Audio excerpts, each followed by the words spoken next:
Hello. Hi friends.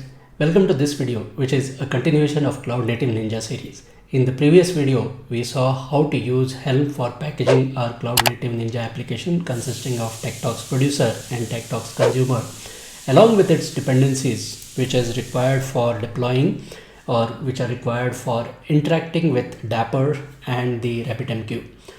So far in this application, we have built this two services, the TechTalks Producer and the Consumer, and we have also gone ahead and created the packaging using Helm.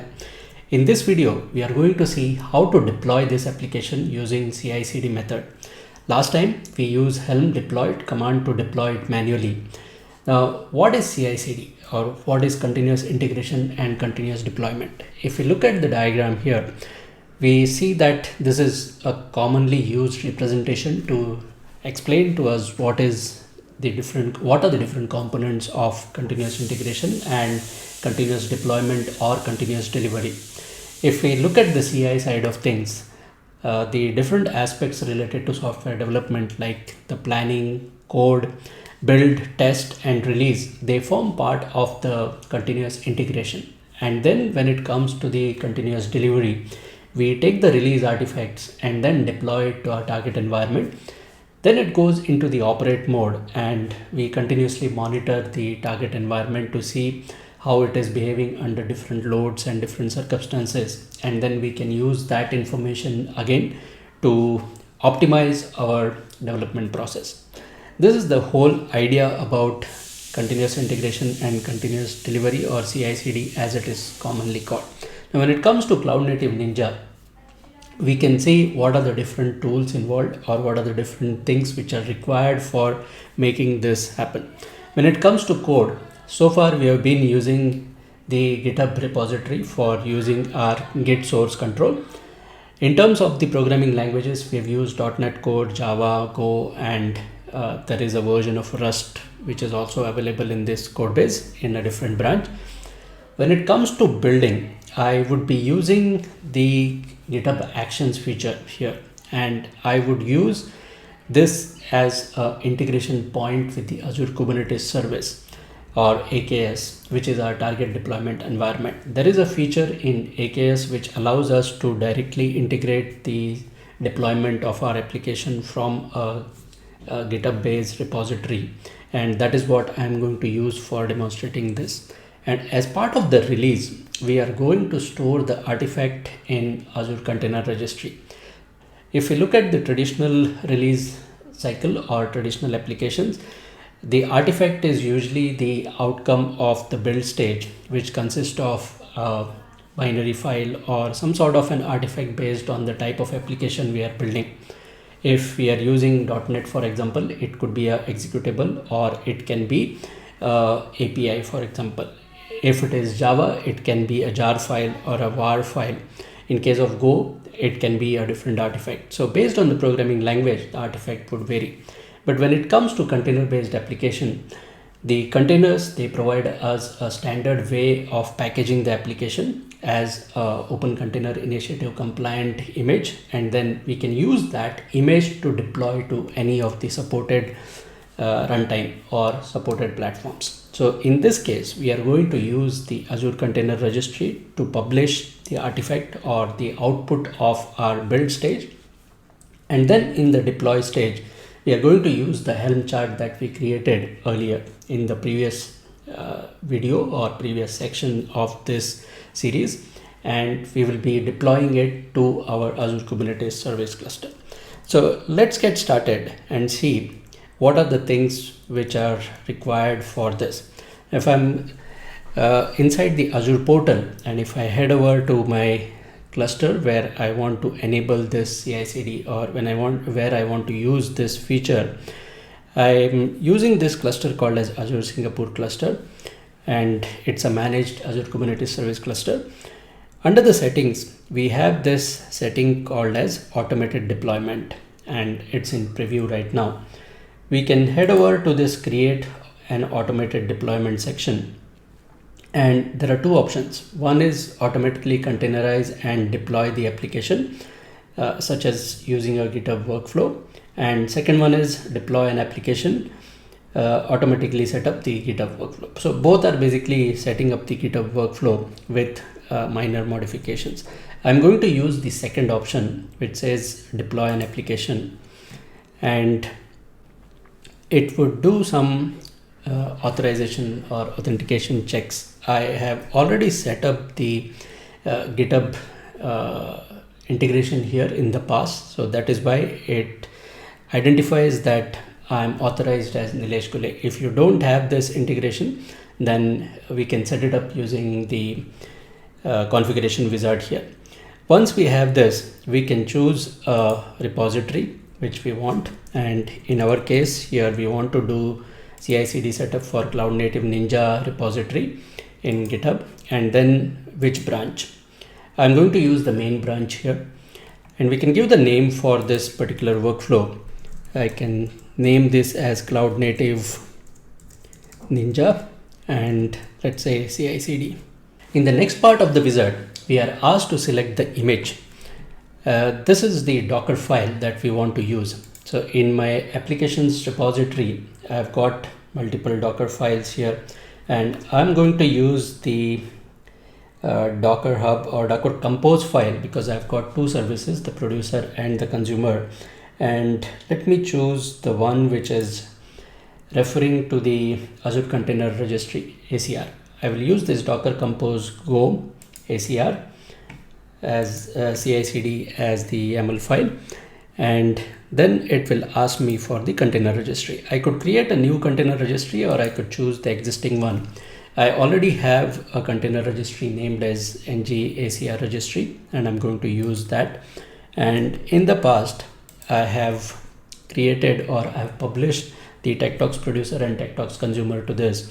So that is why we have the image already present. So I'm going to choose the TechTalks producer as the image here.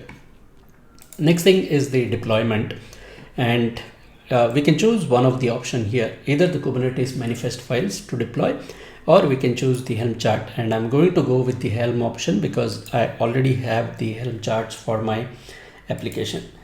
Inside my TechTalks Helm chart, I have a chart named as TechTalk, and that is what I'm going to select here. And we can also specify what is the values.yaml file if we have one. So let's select the values.yaml. Again, inside the TechTalks, I have a values.yaml file which I can use for this purpose. And finally, if there are any overrides that we want to specify, we can specify them here. The last option in this wizard is to select a namespace. We could deploy this application to a completely new namespace, or we could deploy it to one of the existing namespaces, and I prefer to deploy it to the default namespace. With all these options selected, we can go and review, and once everything is up to our satisfaction, we can go and deploy this. Now, as part of this wizard for creating the CI/CD pipeline with a GitHub repository and linking it to the Azure Kubernetes Service or AKS Automated Deployment, there will be a pull request raised, and this will have some of the credentials required for connecting to the GitHub repository as well as connecting to the Azure Kubernetes cluster and the container registry. So here we can see that in the output, it says that federated credentials for GitHub Actions was created successfully. It also provisioned the permission for GitHub Actions on the AKS cluster and ACR. And the last thing is to approve the pull request. So we need to go and hit this approve pull request, which will take us to GitHub, and it will ask us to merge this pull request. So we can go ahead and say merge this pull request and confirm the merge. This will create a file inside our .github folder and workflows and name it as Cloud Native Ninja CI/CD.yaml. So once this pull request is merged, I can go and get this latest. So I can head into my terminal, or I can do this using Visual Studio Code or any other IDE which is integrated with my GitHub repository. And when I do the git pull, I get this updated file. So let's go and look at the contents of this particular file. So we have this .github folder, and there is the cloud native Ninja CI/CD. We see that the trigger is specified as push to the branches on main. So when there is any change done to our main branch, it would use these different settings that are specified in this YAML file. So let's quickly have a look at what are the contents of the YAML file. In terms of the environment variables, it has created these environment variables to point to our resource group in the Azure Container or Azure services, like the Container Registry, the override path for the values.yaml, where is the chart overrides, then the chart path. So basically what we selected in that wizard has been translated into some of these environment variables which are required for the CI/CD pipeline. Now, a pipeline is a set of different stages or steps, and irrespective of what we use as our platform for creating our pipeline, it could be Azure DevOps, it could be a Jenkins pipeline, it could be GitLab. They might have a different terminology, but basically what we are trying to do as part of this CI/CD is to automate the different steps that are required for building our application and for deploying that application. The terminology might be slightly different, but if we understand the concept that all these things is to automate all these different steps of our packaging and deployment, it becomes easier to take this concept and apply it to any CI/CD pipeline. So in terms of the GitHub Actions or GitHub workflows here, these are called as jobs. And we have the first job, which is for building our images. It has some attributes or things like permissions on, then where it runs, like it is going to use a Ubuntu latest Docker image to run this. And then there are certain steps. In terms of the steps, again, if we see, there are these things which are basically environment variables or secrets or credentials. And the good part of this workflow or the way this has been created is there is no hard coding of any of those secrets. We have things like the Azure subscription ID, the tenant ID, the client ID, which are very specific to my own personal Azure subscription. And we don't want this to be checked into our source control.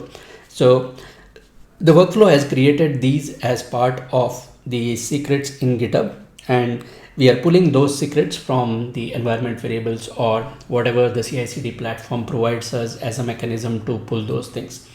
So I like this part, and this is also a recommended practice where we don't have to hard code or reveal any of our secrets or credentials. So the first task here, or the first thing in terms of the steps that are done, is to log into Azure, because I'm working with Microsoft Azure and this requires me to connect to the container registry. So the step here is to build and push the image, and it runs a command which is azacr build, and then it passes these various parameters. Now the assumption here is I'm going to publish only one service, or I'm working with only one service. Whereas in my case, as we have been working on these cloud native applications since the beginning, it's like a monorepo. I have got multiple services, the TechTalks producer and TechTalks consumer. So I cannot use this as is. If I use this, it is going to only publish one registry, or it is going to publish only one image, which is the producer image. So I'm going to make a slight change here, and let me refer to some things from my previous testing that I did. Let me replace those two lines, the build and publish, with these 5 or 6 lines of code. So what we are doing here is we are going to log into the container registry. This step is anyway required for us, which was implicit as part of the azacr build. But now we are going to use a different approach to build and to publish our container images. But we still need to authenticate ourselves, and that step is done using azacr login. We still use the name of the environment variable, which is the container registry name. And if we go back and look at the name, it is the ngACR registry. This is what we selected in that wizard as our container registry, where we want to push the artifacts of our application and where we also want to pull it from when we go to the deployment stage.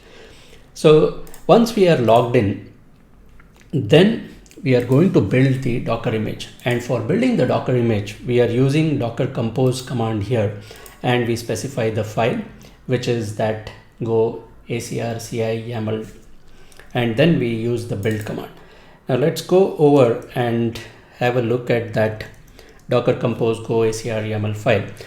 This file is similar to our other Docker Compose files. The only change here is, in the previous versions, I was specifying the name of the language here, like .NET, Java, Go, or Rust. In this case, I'm using image tag as environment variables, and this gets passed from the CI/CD pipeline. And we will be replacing that, or we will be putting that as a placeholder. When the pipeline runs, it will put the actual name of the image tag. So how do we get the image tag? Image tag is nothing but the GitHub commit hash.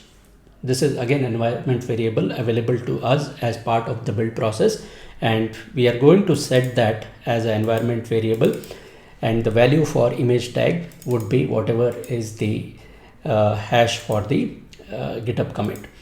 So we use this GitHub commit as the image tag, and we build the image or images. We have two services here, the TechTalks producer and TechTalks consumer, and they have the name of the container registry appended to that, along with the name of the repository, TechTalks producer for producer and TechTalks consumer for the consumer. And finally, the image tag is appended. Same way, we will be pushing the image. So we use the push Docker image command, and then we use the Docker Compose push command here. Same way, in case of the push as well, we specify the image tag as an environment variable, which gets replaced when the actual push happens. So with this change, let's go and see if we commit this, what happens. So I'm going to add this using one of the alias I have, and then let's go git commit and say updated environment variable with GitHub hash, and I'm going to push these changes. Now once these changes are pushed to the container registry, or sorry, we are pushing this to GitHub.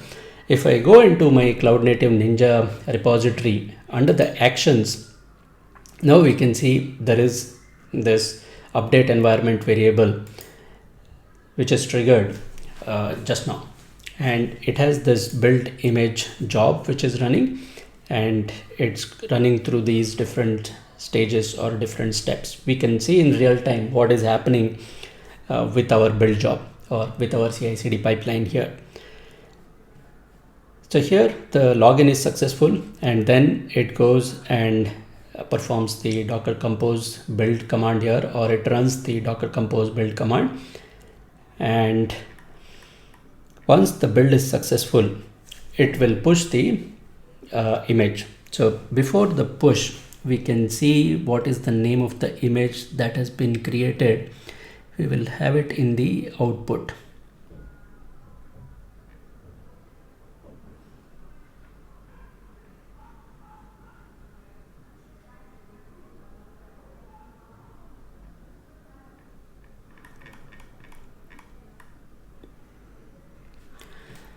So we can see here it's running the Docker push command, and line number 141, we can see naming the image as the TechTalks consumer with the hash of the GitHub commit. So this is how we make sure that our artifact is immutable. Every build that runs, it automatically creates a new version of our artifact, and we can make sure that a specific artifact is deployed to our target environment when the CI/CD pipeline is executed successfully. Now, if you look at the deploy stage or deploy phase, it has failed, and we can see that it failed because there is a user who does not have a permission. Now this happens because my Azure Kubernetes cluster is having the Azure Entra or Azure Active Directory integration, and I need to make a slight change to add this user to a particular group who has the permission on that cluster. So let me do that quickly. I'm going to search for this user here, and in the Entra ID I can search for this. So we can see that this is a user who does not have a admin privilege or who does not have the required permissions. Now in this, I'm going to add the user to the group, and the group is AAD permission. In the members, I need to add this group, or I need to run add members and search for this particular member. This is created as part of the workflow. When we created the link between the automated deployment in Azure Kubernetes Service, it creates this user, and we need to give permission so that this user can go and specifically perform operations on AKS. So that was the reason why this particular command failed. Now if we rerun this command, it will, or if we rerun this job, it will work fine. Let's try and do that. We can just run the failed jobs, which will run just the deploy stage. So far what we saw is, as part of our build, it built the images, it used the Docker Compose file to build, and then to push those images to the Azure Container Registry. We can also have a quick look at the Azure Container Registry. So this is my Azure Container Registry which I'm using, NGACR registry. And if we look at the repositories here, we will find that there are different repositories. TechTalks Consumer and TechTalks Producer are at the bottom. And if we go into TechTalks Producer, we can see these are the different tags which are there. And when we refresh, the last tag was 7A9E. That's the prefix, or that's the starting point. Let's go back, and in the build image, we can see the output. In the push, we should see 7A9E. So that was the image which was pushed just now, and that's the tag which is assigned to this particular image. Now in the deploy, it's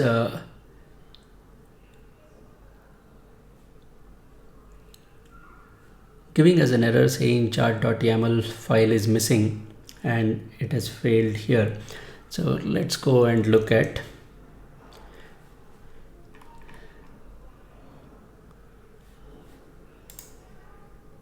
So we have the chart path which is used for the Helm upgrade or deploy. It is going to use override automated deployment chart path, and the chart path is currently pointing to TechTalks Helm charts. I think the problem is we need this one, the TechTalks, because the chart path or chart.yaml is inside the TechTalks. Let's commit this and see what happens.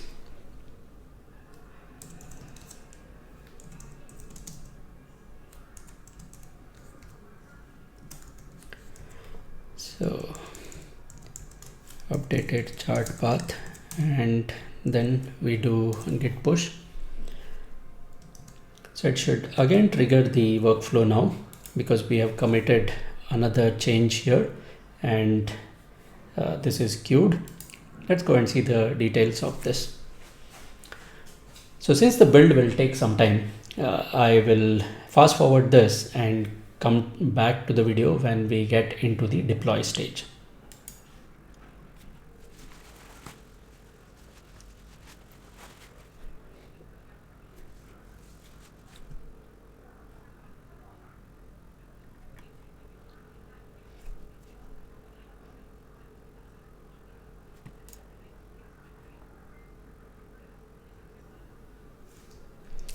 So we are back into the deploy stage now, and it is doing the Azure login.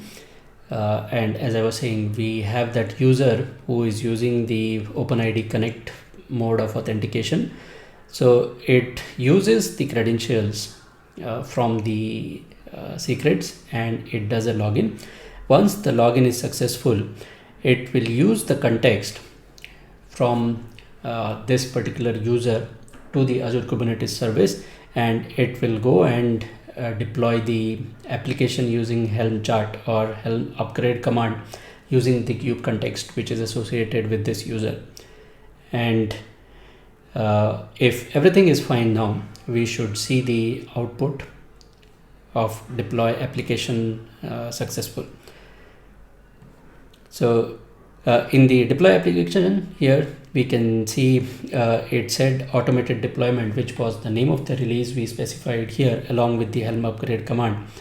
It did not exist in our Kubernetes cluster, so it has gone ahead and deployed this. So let's go and see under lens, which is our visualizer.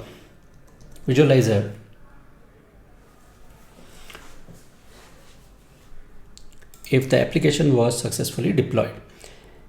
If I go into the pods section here, we should see the pods created for our RabbitMQ producer and the consumer services.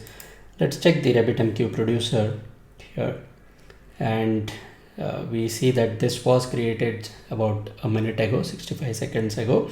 It is running, and if we just scroll down, the image that it is using is not from the Azure Container Registry. It's using the public Docker Hub image with the tag as Go. Why did this happen? Let's go and check what is our script doing. So far in terms of the build job, the build is successful. The Docekr Compose is successful in building the image and pushing the right version of the image to Azure Container Registry. We are also connecting to the Kubernetes cluster, and the deployment is happening, but the deployment is not deploying the right version of the image. So let's look at our Helm chart and see what are the attributes which are there. So under the templates, TechTalks producer, if I look at the deployment here, we are taking the image which is TechTalks producer from the repository and from values.yaml and the tags. So we need to look at the values.yaml, and here we see that the repository is specified as Nilesh Gule TechTalks producer and tag is specified as Go. That is the reason why it's connecting to the Docker Hub and not to the Azure Container Registry. So how do we overcome this problem, or how do we fix this problem? The easier way to fix this is if we look at the chart overrides in our file, the CI/CD YAML itself, in the environment variables, there is this chart overrides, and it is already trying to override the repository name, and it's trying to override the tag name. The problem here is the tagging is not correct. So if I go back again into the values.yaml, so let's go back and we look at values.yaml. The tag is TechTalks producer.image.repository and then TechTalks producer image tag, whereas the CI/CD pipeline is trying to replace just .image repository and .image tag.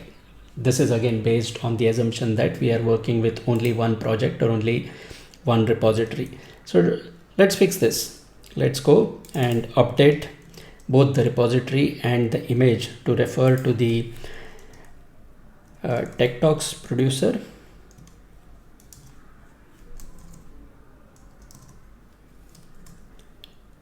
.image repository, and now this will report, or this will take ngACR registry. I just need to make all this lowercase, and the tag will be the TechTalks producer.image.tag, and the same way we need to do this for the TechTalks consumer as well.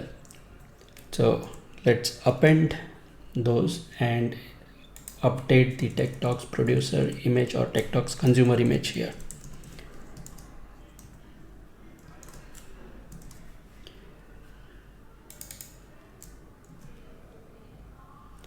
So we are updating the TechTalks consumer image repository to Azure Container Registry, TechTalks consumer, again, not the TechTalks producer.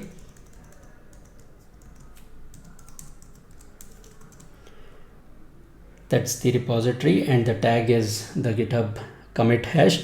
For the TechTalks producer, it is the TechTalks producer repository, and the hash would be the same. So with that, what would happen here is Helm upgrade command would use those overrides and it will apply them to the automated deployment. So let's go and commit these changes again. Git add, git commit, and here we can say updated the repository tags, and let's push the change. Now what I'm expecting is when the image build and deploy runs again, in the deploy stages, it should pick up the updated repository tag name and updated repository name itself.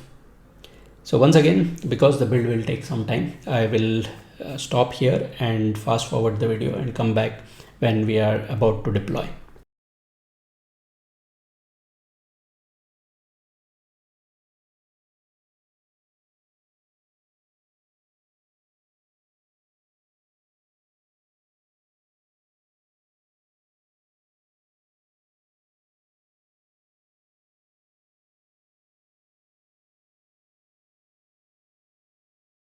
So we are now back again, and the deploy application stage is running. We can see here that it has completed the prerequisites. The Azure login has happened. The Kube login in a non-interactive way has also been performed. So this is where we use that OIDC connector to connect using the user created for specifically deploying the application. And then it gets the context to the Kubernetes, which is getting the credentials so that we can run the Helm upgrade command. And finally, it's using the Helm upgrade command. And now we can see that it's doing this overrides using the -- set flag, and it is setting the TechTalks producer.image.repository to the TechTalks producer repository here under the Azure Container Registry, and the image tag is set to the GitHub commit hash. Same way for the TechTalks consumer, it's doing the replacement of whatever was the image and the tag. Now with that, we can see here the automated deployment has been upgraded, which is the Helm upgrade command execution. Now if we go back into Lens and we look at the pods again for the TechTalks consumer or RabbitMQ producer and RabbitMQ consumer, here we can see the RabbitMQ producer now created 55 seconds ago. And if we look back at the image, it is now pointing to the right image, which is the AKS registry, Azure CR and TechTalks producer with the git commit hash. We can also verify once again, going back to the container registry here, that we have this CBBF, which is the latest image tag, and that's the same tag we are using here. So with this, we are now able to both build and deploy the image using the GitHub Actions. So we can drill down into the deploy phase because we didn't look at it completely.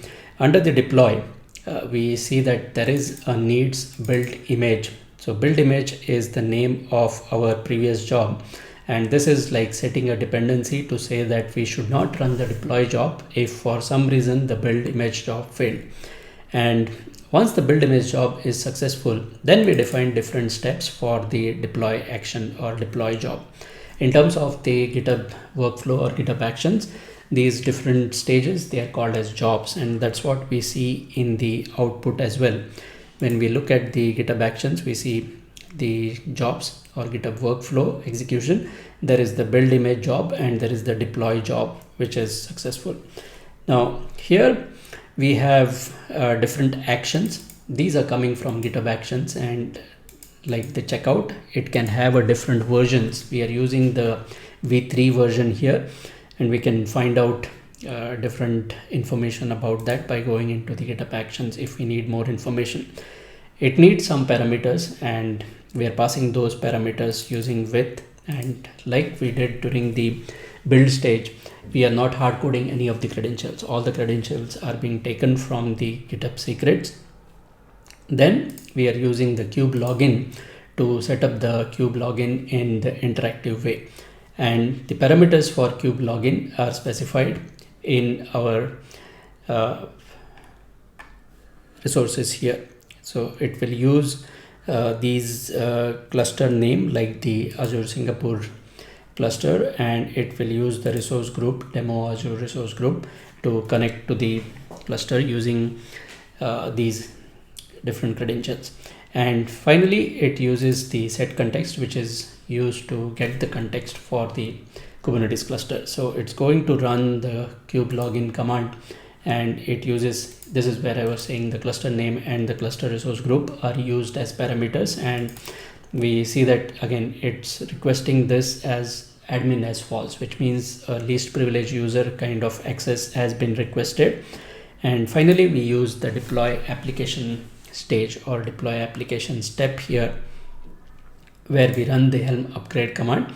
We provide the different parameters here, and overrides are especially important, as we saw, where we override the name of the repository and the tag to the one which we are using here and not what is specified in the values.yaml. So although our Helm chart contains the reference to Docker Hub and the Go as the tag, we are overriding that here to point our container registry to pull the images from Azure Container Registry.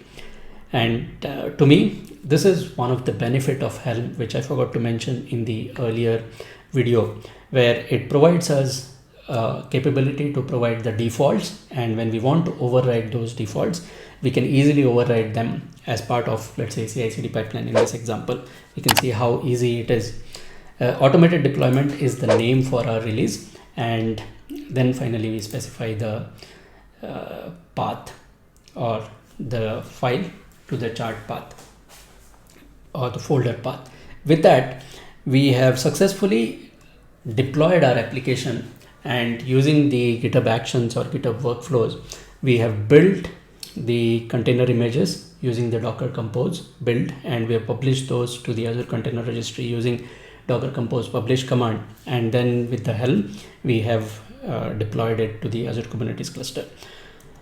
So let's go back to the presentation and see what did we do. This slide summarizes what we did during this whole process. The code is committed into GitHub repository, which triggers the GitHub workflow using GitHub Actions. As part of the continuous integration, we did the build part, which was done as part of the multi-stage Docker build and triggered using the Docekr Compose feature. The output of this is stored into the Azure Container Registry, and in this case, the continuous deployment also happens as part of the same workflow, where as part of the deploy, we connect to the Kubernetes cluster, and then we use Helm to pull those updated images and deploy it to the target Azure Kubernetes cluster. This step could be different in different platform per se.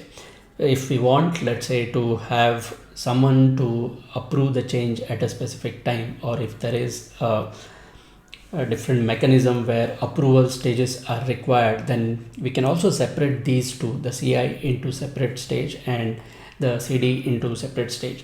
Like Azure DevOps, for example, has this capability where you can specify someone has to approve as part of the workflow, and only then it triggers the continuous deployment.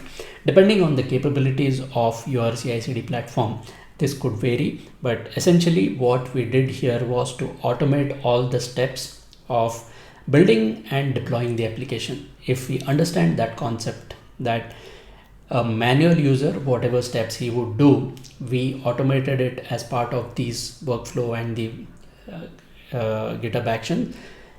The names and the nomenclature could be different between the different platforms, but in general, the process would be similar. We also saw that nowhere during this process we hard-coded any of the credentials or resource IDs. All this were stored as secrets in our GitHub repository as part of the workflow which created that link between the Azure Kubernetes Service and the GitHub repository. And we were just referencing those credentials and those resource IDs from the secret store. This again is a good practice because we are storing this as file itself in our container registry. We should not leak any of these secrets or credentials.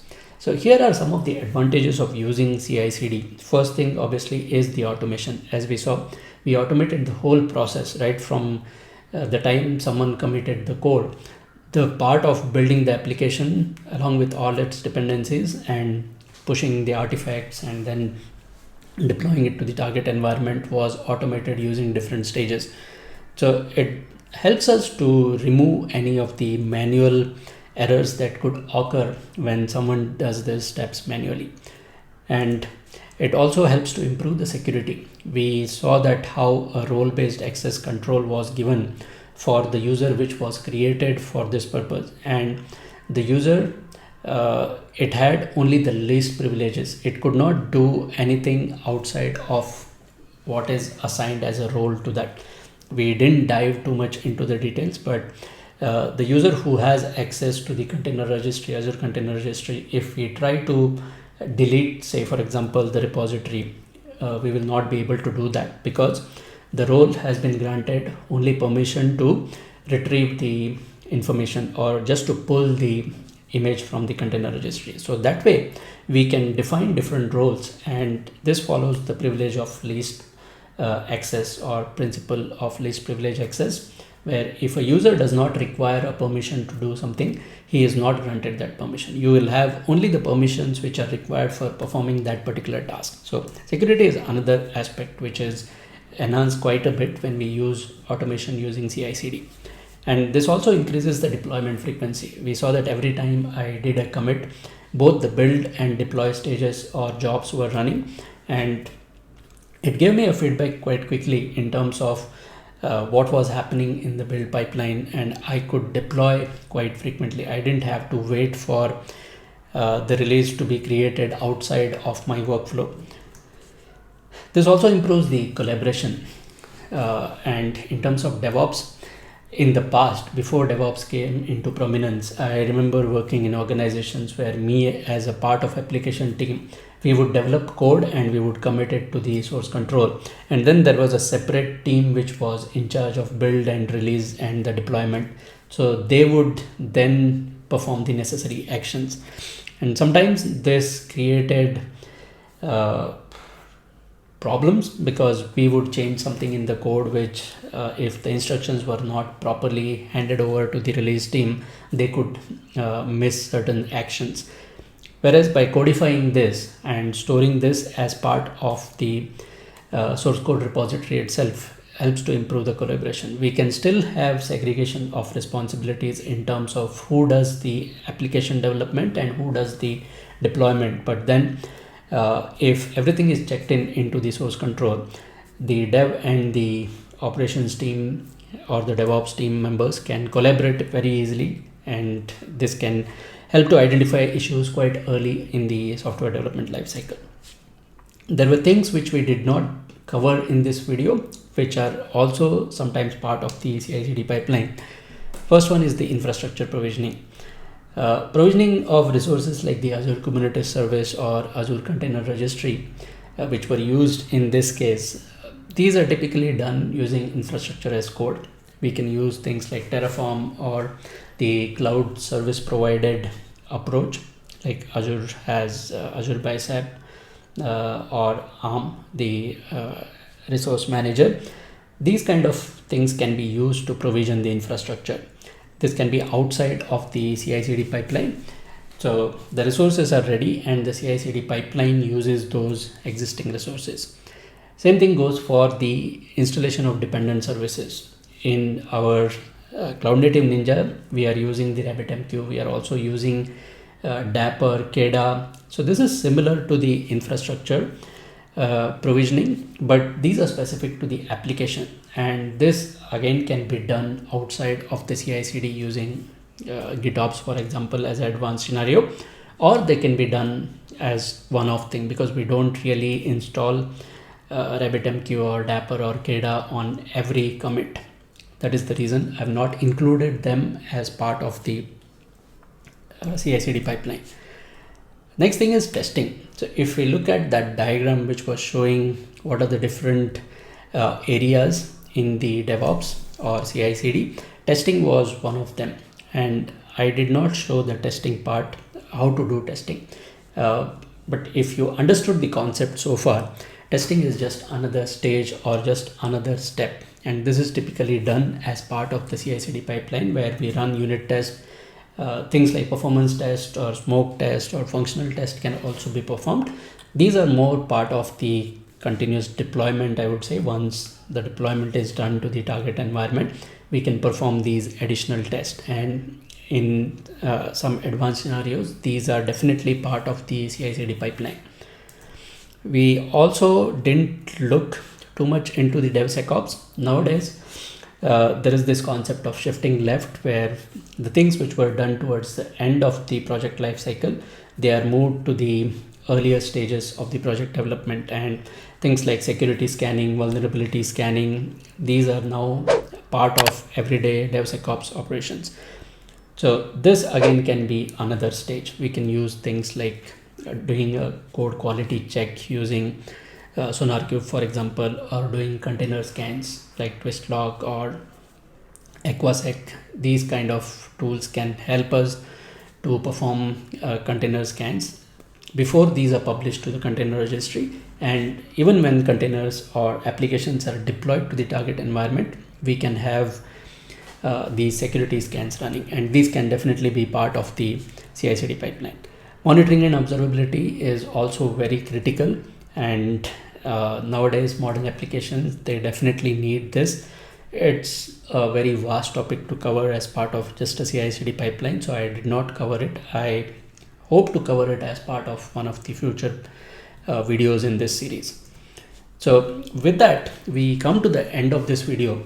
If you are interested in knowing what we did so far, you can head over to the GitHub repository for Cloud Native Ninja and see all the previous videos as well, which are published on YouTube. The slides used for these different YouTube sessions are part of the SlideShare and speaker deck. I hope you found this useful. In case you like the video, please hit the like button and don't forget to subscribe to my channel. There are a lot of other videos which I have done on this particular channel, which are quite helpful in terms of how to deploy resources using Helm charts, how to deploy things on Azure, and various other technical topics. Do subscribe to the channel for these kind of technical topics if you are interested, and let me know in comments if there are any things that can be improved as part of Cloud Native Ninja series or this channel in general. Thanks for watching this. Until next time, code with passion and strive for excellence.